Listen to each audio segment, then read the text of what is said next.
Online dating, right? It's supposed to be this modern marvel, this amazing way to meet people you wouldn't normally cross paths with. And yeah, I guess in some ways, it is. I mean, how else would I have met Mark? Probably wouldn't have, to be honest. We lived in the same city, but different parts, different circles.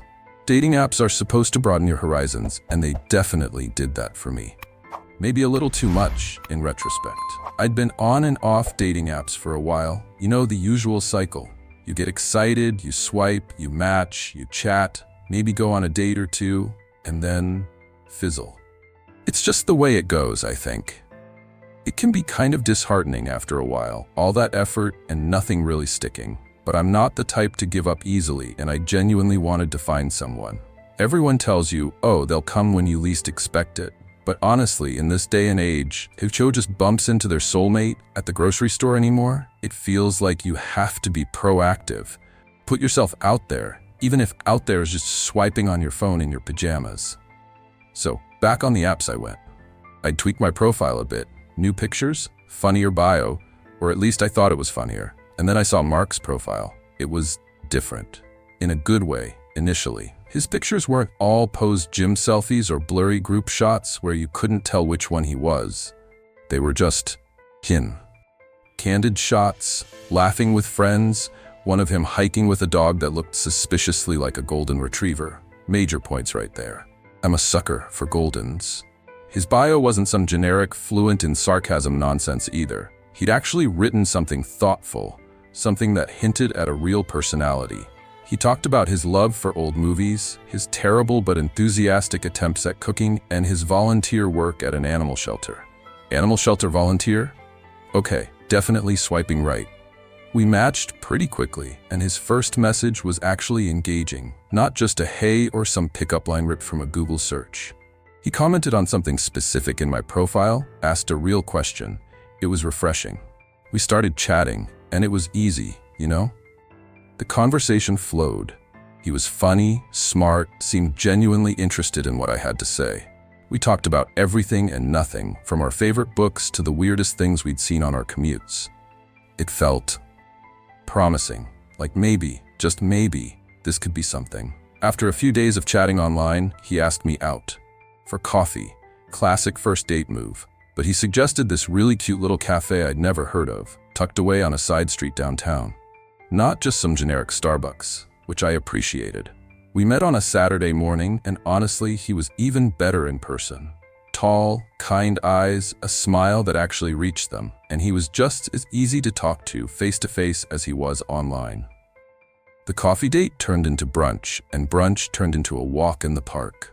It was one of those dates that just felt right, effortless. Like we'd known each other longer than a few days of online chatting. He was full of stories, funny anecdotes, and he actually listened when I talked, really listened. He asked follow-up questions, remembered things I'd mentioned earlier. It wasn't just him talking at me, it was a real conversation, a real connection. We laughed a lot, found common ground on a bunch of random things, and by the end of the day, I was actually excited. Excited about a date, which, let's be honest, doesn't happen all that often in the online dating world. We went out again a few days later, dinner this time. He took me to this cozy Italian place, dimly lit, candles on the tables, the whole romantic vibe. Again, he just seemed to nail it. He was attentive, but not overbearing. He was complimentary, but not cheesy. He was just nice, genuinely nice. It sounds so simple, but in the dating world, genuinely nice can feel like finding a unicorn. Things progressed pretty quickly after that. We started seeing each other a couple of times a week, then more. Weekends became our time. We explored the city together, went to museums, tried new restaurants, even went hiking once. Turns out the dog in the picture was indeed a golden retriever named Gus, and yes, he was adorable. Mark was just easy to be around. Comfortable, safe even, which again is a big deal, especially when you're meeting someone online. You're always a little on guard at first, right? Wondering if they're going to turn out to be a catfish or a weirdo or, worse. But Mark, he just seemed normal, in the best possible way. He told me about his job. He was a software developer, pretty standard tech guy stuff. He had a close group of friends, seemed to have a good relationship with his family, No red flags, no weird vibes, nothing that made me pause or question things. And that was almost unsettling in a way, because it's like, is this real? Is it actually possible to just meet someone online and have it be normal, good, easy? Looking back, I guess that should have been my first clue, that maybe it was too easy, too perfect. But when you're in it, when you're caught up in that initial rush of excitement and connection, you don't really think about those things. You just go with it. You want it to be real, so you believe it, or at least I did. It was probably about a month or so into dating when things started to feel off. Subtle things at first. Little comments, little actions that on their own weren't a big deal, but when you started to add them up, they just felt strange. Like, he started remembering really specific details about things I'd mentioned weeks ago. Things I'd almost forgotten myself. Not just big things, like my favorite movie or my birthday, but tiny throwaway comments. Like, I'd mentioned in passing that I had a weird craving for strawberry ice cream one day, and then a week later, he showed up at my door with a pint of my favorite brand. Sweet, right? Except I'd mentioned it in a story I posted on Instagram, a story that disappeared after 24 hours. I hadn't told him directly. And it was a pretty obscure brand, not something you'd just randomly pick up at any grocery store. Another time, we were talking about music, and I mentioned this really niche band I used to listen to in high school. They were super underground. Barely anyone knew them. And Mark started humming one of their songs. Not just humming, like actually humming the melody, the obscure B-side track that wasn't even on their main album. I was impressed, sure, but also, how? I hadn't mentioned the song title, just the band name. It was like he'd gone and done a deep dive on my musical history after I mentioned them. And then there were the questions. He started asking a lot of questions. Not just the usual getting to know you stuff, but really specific, almost probing questions about my routine, my schedule, where I went after work, who my friends were, what I did on weekends. Again, on their own, not necessarily red flags. But the sheer volume of them, the constant stream of inquiries, it started to feel less like genuine interest and more like information gathering. He'd also started showing up in places I hadn't told him I'd be. Like I'd go to my favorite yoga studio after work and he'd surprise me by being there, just in the neighborhood. Or I'd meet up with my friends at our usual bar on Friday nights and he'd happen to be there too. Didn't realize you guys came here. Each time, he'd play it off as coincidence, as just being spontaneous, but it started to happen way too often to be believable. It was like he was anticipating my movements, knowing where I'd be before I even told him. I started to feel this little prickle of unease, a tiny seed of doubt planting itself in my mind. Was I being paranoid? Was I overthinking things? Probably, right? I mean, he was just being attentive, right? Just showing he cared, right? That's what you want in a guy, isn't it? Someone who pays attention, who remembers things, who wants to spend time with you. But the coincidences kept happening. The questions kept coming, and the unease kept growing. It was like this low hum of anxiety that was always there, just beneath the surface, even when things seemed normal on the surface. And the more I tried to rationalize it, to tell myself I was being silly, the louder that little voice in my head became, whispering something's not right. The turning point. The moment when that little seed of doubt finally sprouted into full-blown panic. Happened on a seemingly normal Tuesday night. We were at his apartment, ordering takeout, watching a movie. Just a typical weeknight date night. I went to use the bathroom, and when I came back, he was on his phone, scrolling through something. He quickly minimized the screen when he saw me, a little too quickly, like he was trying to hide something. "What were you looking at?" I asked, just casually, as I sat back down on the couch. He shrugged, a little too nonchalantly. "Oh, just, work stuff, emails." "Work emails on a Tuesday night?" I raised an eyebrow, teasingly. He laughed, a little too nervously. "Yeah, you know how it is. Always something." He changed the subject quickly, steered the conversation back to the movie, and I let it go. Or at least, I pretended to let it go. Inside, my mind was racing. Work emails? At 9 p.m. on a Tuesday? And why was he so jumpy about hiding it? It just didn't add up. Later that night, after he'd walked me home and I was lying in bed, the thought just popped into my head. His phone. What was he hiding on his phone? That nervous reaction, the way he'd minimized the screen so fast, it was bugging me. It was a stupid, impulsive thought, I know, but I couldn't shake it. And before I could talk myself out of it, I was already messaging him, making up some excuse about leaving my favorite earrings at his place. He messaged back almost immediately, "Oh, no worries, come by whenever." Too eager?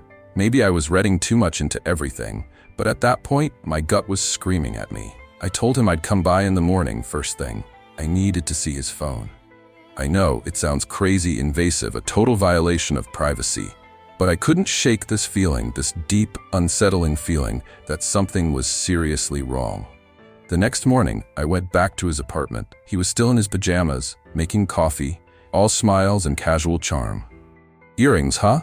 he said, handing me a mug. "You're always losing those things."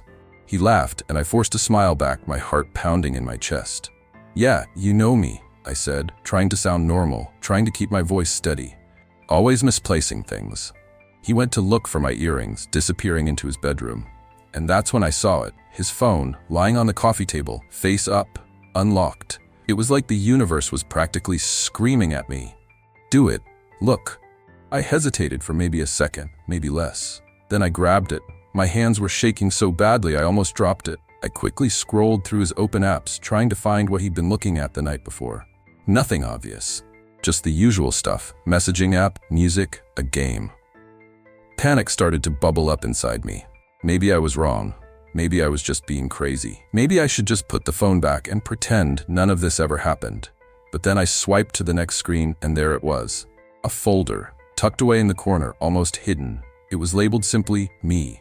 My breath hitched. Me? What could that possibly be? I tapped on it and the folder opened. And then, I just froze. Staring at the screen, my blood running cold. It was full of pictures. Hundreds of them. Pictures of me. Not selfies, not pictures I'd sent him. Pictures taken, without my knowledge. Pictures of me walking down the street, getting coffee, leaving my yoga studio, meeting my friends at the bar. Pictures of me through windows, from across the street, zoomed in, blurry, some of them taken at night, grainy and dark. Pictures of me being watched. I scrolled through them faster and faster, my stomach churning, bile rising in my throat. Each picture was like a punch to the gut, a cold, hard confirmation of my worst fears. He wasn't just attentive. He wasn't just interested. He was obsessed. He was stalking me. And then I saw the videos, short clips mostly. Videos of me talking to my friends, laughing, walking, just existing. But the camera was always hidden, always far away, always watching. One video in particular made my skin crawl. It was taken from across the street looking into my apartment window, my living room window. And in the video I was just sitting on my couch, reading a book, completely unaware, completely vulnerable. And he was watching me, filming me, like I was some kind of specimen. I felt sick, truly, physically sick. My hands were trembling so badly I could barely hold the phone. I wanted to throw up, to scream, to run, but I was frozen, paralyzed by fear and disgust. I kept scrolling, kept digging deeper into this digital rabbit hole of my own life, as seen through the eyes of a stranger, a predator. And then I found the notes, a folder full of notes, all meticulously organized, dated, and categorized. Notes about me, detailed notes. Notes about my schedule, my habits, my routines. Notes about my friends, their names, their social media profiles, their routines too. Notes about my family, my work, my apartment building, even the barista at my favorite coffee shop. It was like he'd built this entire dossier on me, this comprehensive profile of my life, pieced together from scraps of information he'd gathered online, from social media, from watching me. One note, in particular, stood out. It was titled, "The Plan." My blood ran even colder, if that was even possible. I opened it, my fingers shaking so violently I could barely tap the screen. It was a schedule, a detailed, day-by-day schedule, stretching out for weeks, maybe months. It outlined things, events, things he was planning to do, things involving me, things that made my stomach twist into knots of pure terror. I won't go into the specifics. I can't. Just reading it now, even just thinking about it, makes me want to crawl out of my skin. It was graphic, violent, possessive. It talked about controlling me, owning me. It was like something out of a horror movie, something you read about in the news and think, that could never happen to me. But it was happening. It was happening to me, and it was all there. laid out in black and white, on his phone, in his me folder, in his the plan note. I heard him coming back into the living room, his footsteps approaching. Panic seized me, a cold, paralyzing wave of fear. I had to get out of there. Now, I didn't have time to think, to plan, to process. I just had to escape. I shoved his phone back onto the coffee table, my hands still shaking. I stood up, my legs wobbly, and turned to face him as he walked back into the room, holding a small jewelry box. "Found them," he said, beaming, holding out the box. "Silly you, always losing your earrings." He didn't notice anything, not yet.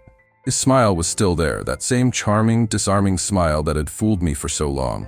But now, all I could see was a mask. A carefully constructed facade hiding something dark, something twisted, something truly terrifying. I forced another smile, a weak, trembling imitation of my usual self. "Oh great, thanks," I said, my voice barely a whisper. "Actually, you know what? I just remembered. I'm late for something. I gotta go." "Go? But I just made coffee," he said, his smile faltering, a flicker of confusion in his eyes. "Yeah, sorry, something came up," I stammered, backing away towards the door. "Really gotta run. Thanks for everything." And then I just bolted. I turned and ran, out of his apartment, down the hallway, down the stairs, out into the street, not stopping, not looking back, just running. Running as fast as I could, away from him, away from his apartment, away from the horror I'd just uncovered. I didn't stop running until I was halfway home, my lungs burning, my legs aching, tears streaming down my face. I finally slowed to a walk, gasping for breath, my body trembling uncontrollably. I felt violated, exposed, like I just narrowly escaped something truly terrible. I didn't go to work that day. I didn't go out, didn't answer my phone, didn't even leave my apartment. I just stayed locked inside, curled up in a ball on my couch, replaying everything in my head, the dates, the conversations, the coincidences, the phone, the pictures, the videos, the notes, the plan. It was all a blur of fear and disbelief and self-recrimination. How could I have been so blind? How could I have missed all the signs? How could I have trusted him? I spent the next few days in a state of constant anxiety, jumping at every sound, afraid to answer the door, afraid to even look out the window. I changed my locks, told my building manager what was going on, filed a police report, though they didn't seem to take it all that seriously. "He hasn't actually done anything, has he?" the officer had said with a dismissive shrug. "Just sounds like a little over-enthusiastic." Over-enthusiastic? He had a folder full of stalker photos and a detailed plan for God knows what. But they just kept saying, "Call us if he actually threatens you." Threatens me? Wasn't the plan threatening enough? I deactivated my dating app profile, scrubbed my social media, went completely dark online. I felt like I was being watched constantly, even in my own apartment. Every shadow seemed to move, every sound seemed to be him, coming for me. I barely slept, haunted by nightmares of dark figures lurking outside my windows, of phones ringing in the dead of night, of folders labeled me and notes titled The Plan. It's been a few weeks now, and I haven't seen him, haven't heard from him directly. But the fear, it's still there, lingering like a shadow, always just behind me. I still check my windows multiple times a night, still jump when my phone rings, still feel that prickle of unease whenever I'm out in public. It's scanning every face in the crowd, wondering if he's there, watching me. I know, logically, that I probably overreacted. That maybe the plan was just some fantasy, some dark thought experiment, not a real actionable plan. Maybe the pictures were just harmless obsession. Maybe I'm just being dramatic, paranoid, over-enthusiastic in my own fear. But then I remember the look in his eyes, that too charming smile, the way he knew things he shouldn't have known, the coincidences. The phone, the folder, the note, and the fear comes rushing back, cold and sharp and real. And I know deep down that I wasn't wrong to run, that something was very, very wrong. And that maybe, just maybe, it's not over yet. Maybe he's still out there, watching, waiting, planning. And that thought is the scariest thing of all.